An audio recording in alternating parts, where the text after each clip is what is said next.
Le tilleul et le bourdon. Le lambeau surgit pendant la nuit en plein cœur des jardins du synclinal. C'était un vieux tilleul à l'écorce rugueuse recouverte de mousse. Son houppier large et arrondi avait 7 puissantes branches qui s'étiraient vers le ciel. Elles portaient de nombreux bourgeons et déjà quelques nouvelles feuilles vert tendre. Depuis son nid, situé au-dessus des jardins, l'écureuil Manot avait entendu son bois craquer quand le lambeau était sorti de terre. Il était aussitôt accouru au pied de l'arbre. « Bonjour, bienvenue dans le synclinal !» le salua-t-il joyeusement. « Plaît-il » dit l'arbre d'un ton un peu inquiet. « Je m'appelle Manot, je vous souhaite la bienvenue dans le synclinal. C'est le nom du cirque de montagne où vous venez de surgir. Vous verrez, il abrite une très belle forêt où vous pourrez rencontrer plein d'autres arbres. » « Le Saint quoi? Mais où suis-je encore? J'erre de lieu en lieu comme ça à la dérive, complètement déboussolée. Arthur, où es-tu » Un bourdon dodu sortit d'un petit trou du tronc. « Qu'y a-t-il » ? « Mais où sommes-nous encore? Cet écureuil me dit que nous sommes dans un cirque. Je n'y comprends plus rien. » « Mais non, c'est une image. Regarde autour de nous ces montagnes. Elles nous encerclent comme si nous étions au centre de l'arène d'un cirque. Tu ne te souviens pas de celle du cirque Zavata qui s'installait sur la place un été ? » « Ah oui, avec le grand chapiteau et tous ces gosses surexcités qui harcelaient ces pauvres bêtes. Qu'est-ce que nous pouvions en rire avec le vieux Joseph ?» Le rire caverneux de l'arbre résonna dans son tronc. « Oh Arthur, que de bons souvenirs! Je voudrais tant replanter mes racines dans la terre de notre chère Plaza de la Hierbas !» s'exclama le tilleul d'une voix vibrante. « Plaza des quoi ?» demanda Manot intrigué. « Plazas de la Hierbas, la place aux herbes en occitan. C'est la plus vieille place de notre ville. Elle date du Moyen-Âge, quand les humains s'y échangeaient des épices. Mais elle n'a plus grand-chose à voir maintenant. »« Oh non, plus rien du tout même. Elle repose, paix à son âme, sous le béton d'un misérable parking. Même Jacinthe a été rasée, juste après qu'on me tronçonne si violemment en ce funeste jour de novembre 1995. » La voix du tilleul s'étrangla et ses feuilles frémirent doucement. « Jacinthe, c'était la fontaine en pierre, » expliqua le bourdon en voyant Manot froncer les sourcils. Elle était vraiment charmante, toujours fraîche et dispo, en train de fredonner ses mélodies riantes. Ah oui, pour ça, on ne pouvait pas rêver meilleure compagnie. Elle et le vieux Joseph, quelle compagnie, renchérit le tilleul. Il venait tous les après-midi se reposer sur le banc près de nous, toutes ces histoires qu'il a pu nous conter. L'arbre sembla enfin faire attention à Manot, maintenant qu'il était rassuré par ses bons souvenirs. Au fait, je ne me suis pas présenté, moi c'est Souhaut. Mon nom courant c'est Tilleul comme tous les autres, mais je préfère le surnom que me donnait le vieux Joseph. Ça veut dire suave en occitan, parce que monsieur, en baume au printemps, il fait tourner la tête des humains à des mètres à la ronde. Oh, n'exagère pas. C'est vrai que je sens bon, mais je ne suis pas le seul. Souviens-toi les lilas, le chèvrefeuille, et le parfum enivrant de la glycine et du seringa. Et les humains n'auraient pas pu trouver une autre place où vous installer, plutôt que vous faire disparaître comme ça ? Leur demanda Manot en fouettant l'air de sa belle queue rousse. Oh, tu sais, les places ne courent plus les rues chez les humains. Les centres anciens sont transformés en parking et en galeries commerciales. Les jacinthes disparaissent à petit feu. Bah oui, maintenant, chaque humain a sa petite bouteille d'eau portative, alors l'hospitalité de Jacinthe, merci, bonsoir. Continua Arthur en voletant nerveusement. Et l'hospitalité du vieux banc en bois, n'en parlons pas. Plus personne ne s'assoit, ils filent de leur voiture au magasin, et des magasins à leur voiture, les bras chargés de paquets. Alors les bancs, vous savez. Les amis de Joseph, qui venaient causer avec lui, ont regretté le vieux banc qui accueillait les passants dans mon ombrage. Mais c'était qu'une minorité vieillissante. Noncio, il y a quand même aussi ceux qui jouaient sur la place quand ils étaient enfants. C'était un terrain de jeu formidable pour eux. Le petit-fils de Joseph, par exemple, Estève, regrette aussi la Plaza de Hierbas, surtout pour ses propres enfants qui ne peuvent plus jouer dans les rues tant on est bousculé par les voitures maintenant. Oui, ils se souviennent encore de nous. C'est grâce à eux qu'on n'est pas tout à fait morts. Tiens, justement, pas plus tard qu'hier, Estève a pensé à nous en se contorsionnant entre les voitures garées. Il se disait qu'il allait tout faire pour empêcher que la place du kiosque finisse pareil. C'est la dernière place piétonne du vieux centre. Le Mistral souffla dans les rameaux du tilleul et Arthur se posa à l'orée de son trou, fatigué de voler. « Vous devez être fatigué après ce long périple jusqu'au synclinal. Je vais vous chercher du bon purin d'ortie. »« Ah, volontiers !» s'exclama le tilleul. « Je suis en pleine repousse de mon feuillage et ça me fatigue beaucoup. Regardez-moi encore toutes ces feuilles prêtes à se déplier. » Manot rapporta 2 arrosoirs pleins de purin d'ortie et les déversa lentement au pied du tilleul. Comme le lambeau venait de surgir, il n'était pas encore bien enraciné dans le sol. Chaque matin, l'écureuil prit l'habitude de venir s'occuper du tilleul et du bourdon, et les 2 compères reprirent des forces rapidement. Un soir, Suot fut pris d'une profonde crise de nostalgie.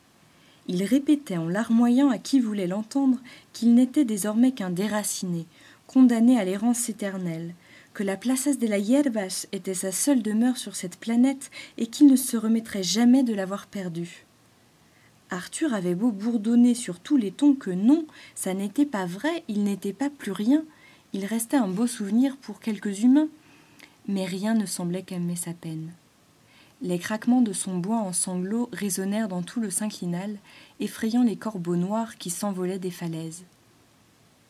Émus, les animaux décidèrent d'allumer le feu de la veillée au pied du tilleul pour qu'ils puissent leur raconter les histoires qu'il avait apprises pendant toutes ces années sur la place aux herbes.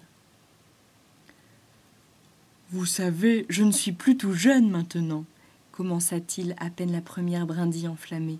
« Quand on m'a tronçonné, j'avais 106 ans. J'aurais pu vivre encore bien plus longtemps, comme certains de mes congénères qui ont plus de 1000 ans. »« 1000 ans !» s'exclama Chafouin, ses petits yeux en amande écarquillés. Les animaux se regardèrent, l'air abasourdi. Cousteau le pic noir claqua du bec, l'air concentré, puis affirma.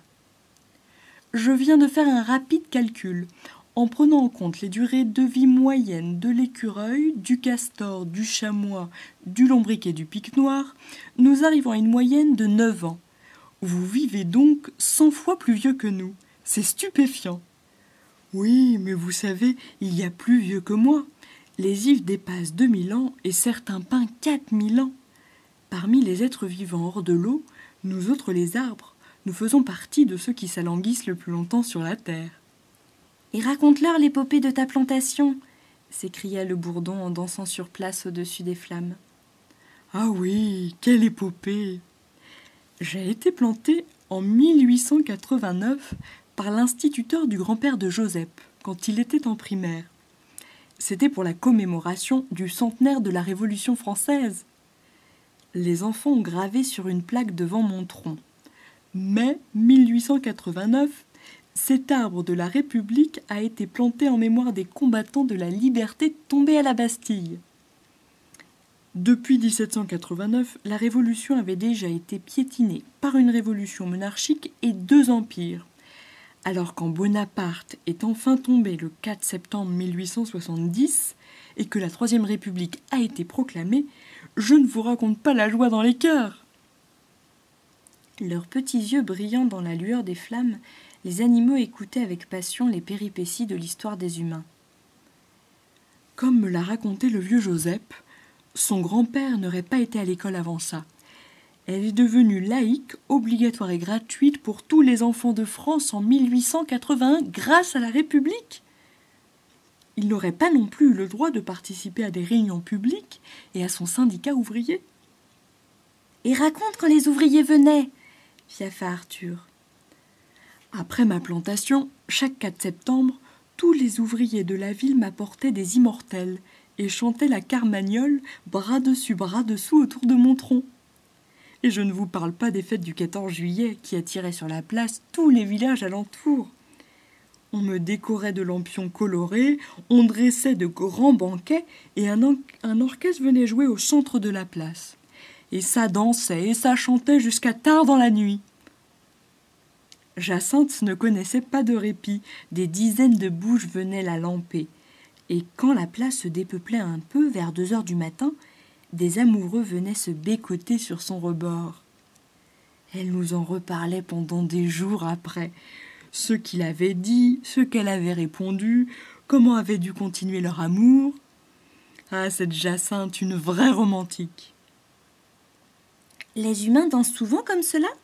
demanda Rosie, qui adorait les bals et qui déplorait si souvent que les animaux du synclinal se contentent de veiller au feu de bois. Quand j'étais jeune, il y avait beaucoup de fêtes populaires. Mais peu à peu, elles ont disparu. Je me souviens du dernier 14 juillet. C'est le seul moment de l'année où il y avait un peu de rassemblement sur la place. Mais l'ambiance n'est plus la même, comme si les humains avaient perdu conscience de ce qu'ils ont en commun. « Pourquoi n'y a-t-il plus rien dont ils ont à prendre soin ensemble ?» demanda Manon intriguée. « Ils ont pourtant beaucoup de choses à soigner ensemble. Leurs histoires et leurs chansons, leurs terres nourricières, leurs lois de justice, leurs anciens, leurs abeilles et leurs arbres. C'est à croire qu'ils ne savent plus qu'il faut en prendre soin pour que ça dure. » Une chouette ulula quelque part dans la forêt. Le tilleul reprit. « Le vieux Joseph me disait souvent « Tu sais, Souhaut, on ne se rend plus compte. » Il pensait à toutes les luttes de son grand-père et aux siennes quand il faisait sa bibliothèque itinérante. Il revenait de ses tournées un livre sous le bras et me lisait quelques passages qu'il aimait. Quand il refermait son livre, il me disait « Tu sais, Souhaut, la culture humaine est comme toi. Elle a des racines et de nombreuses branches. C'est un être sensible comme toi qui a besoin de nourriture et d'échanges vivants, sinon elle s'assèche et dépérit. Moi, j'ai remarqué que dans leur ville, ils se fichent comme de leur première chemise des bourdons et de nos cousines les abeilles. Les derniers anciens qui faisaient leur potager ont disparu, les bonhommes verts de la mairie coupent tout ce qui bouge et plantent au compte-gouttes quelques arbres qui ne donnent aucune fleur, alors merci pour nous. On n'a plus rien à se mettre dans la trompe. Mais le pire, c'est que ça va leur retomber dessus un de ces jours. Parce que qui c'est qui féconde 80% de leurs fruits et de leurs bons légumes? Hein? Qui c'est? Les poussières de béton peut-être? C'est nous, les pollinisateurs! S'écria Azur le papillon en venant volter avec Arthur au-dessus des flammes. Alors que la prairie sérupine commençait à se couvrir de coquelicots et de bleuets, le temps de libérer le lambeau était venu. L'arbre avait certes des racines, mais il avait, comme tous les lambeaux qui surgissaient dans le synclinal, cette capacité à se mouvoir quand il avait enfin repris des forces. Lorsque Raguse le castor eut coupé sa racine, le tilleul alla se dégourdir dans les allées du jardin. Il se mit très vite à gambader comme un cabri et alla saluer les arbres de la forêt. Il parla longuement avec un hêtre qui lui raconta comment était la vie sauvage de forêt, car Suo ne connaissait que la vie citadine au milieu des hommes. Le hêtre lui confia son rêve de pouvoir marcher un jour comme lui, histoire de voir un peu du pays. Ce n'est pas que c'est lassant d'être toujours planté au même endroit, je connais tous les mystères de la vie souterraine par mes racines et beaucoup de choses de la vie des hauteurs par mon houppier, mais ce serait quand même un plus. Quand il arriva aux abords de la prairie sérupine, Arthur sortit soudain de son trou, attiré par une odeur sucrée irrésistible. Face à eux, des rangées de cerisiers chargés de fruits mûrs. Le bourdon fonça trompe la première vers une belle cerise rebondie, l'entailla légèrement avec son dard et aspira goulûment le jus sucré. « Quel délice, si tu savais !»« Moi, je ne mange pas de ce pain-là. Si tu savais comme il était bon le purin d'ortie que Manon m'a donné la dernière fois. »« Ah, me parle pas de purin d'ortie pendant que je suce une délicieuse cerise. Tu veux me gâcher mon festin ou quoi ?» Très bien, je ne dis plus rien alors. » Le tilleul s'éloigna pour aller tremper ses racines dans la Vèbre, la rivière riante qui traversait le synclinal. Arthur continua encore longtemps à volter de cerise en cerise en chantonnant un air léger. Quand nous en serons au temps des cerises, et Guerre au Signol, et Merle moqueur seront tous en fête. Les belles auront la folie en tête, et les amoureux du soleil au cœur. Un mois plus tard, Suo était en fleurs. Les cils délicats qui pointaient entre les pétales blanches étaient prises d'assaut par des nuées de papillons, d'abeilles et de bourdons.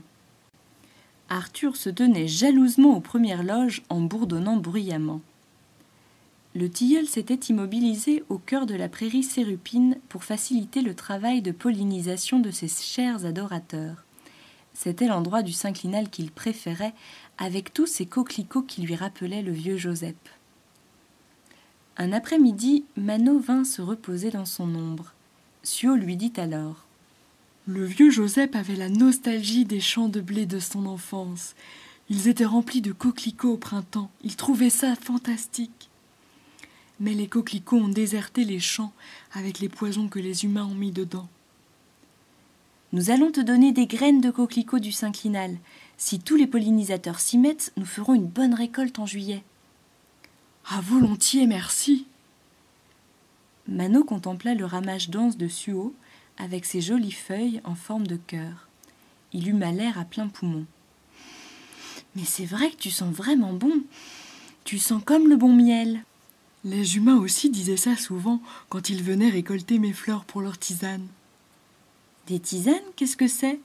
demanda Manot en lissant les plumets fins de ses oreilles. C'est simplement de l'eau bouillante dans laquelle ils mettent des fleurs et des feuilles séchées pour que ça lui donne bon goût. Ils disent aussi que c'est bon pour leur santé. Mes fleurs à moi, par exemple, les aident à dormir.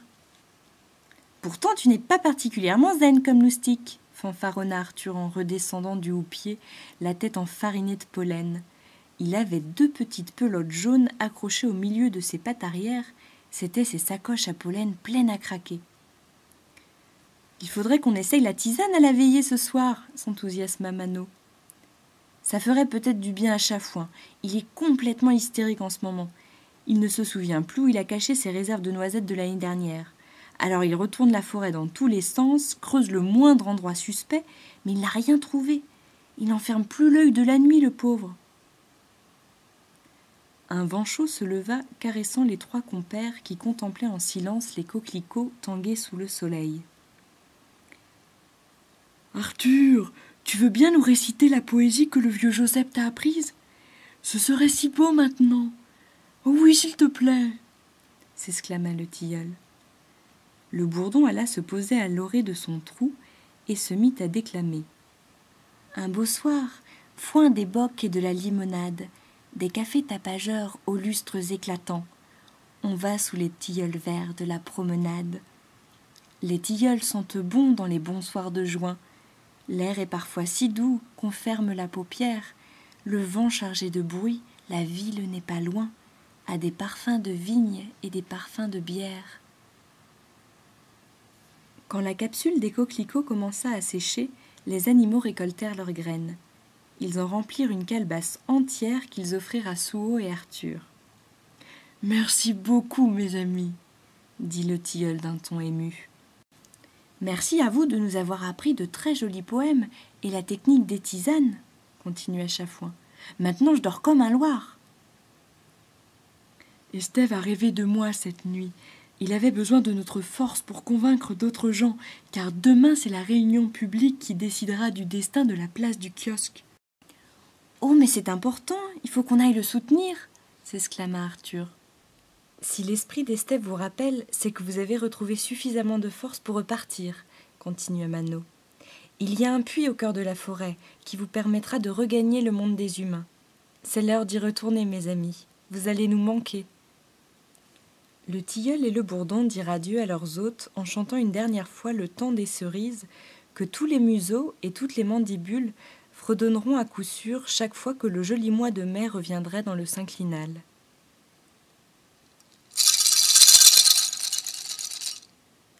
Qui a dit que les lieux n'avaient pas d'âme ?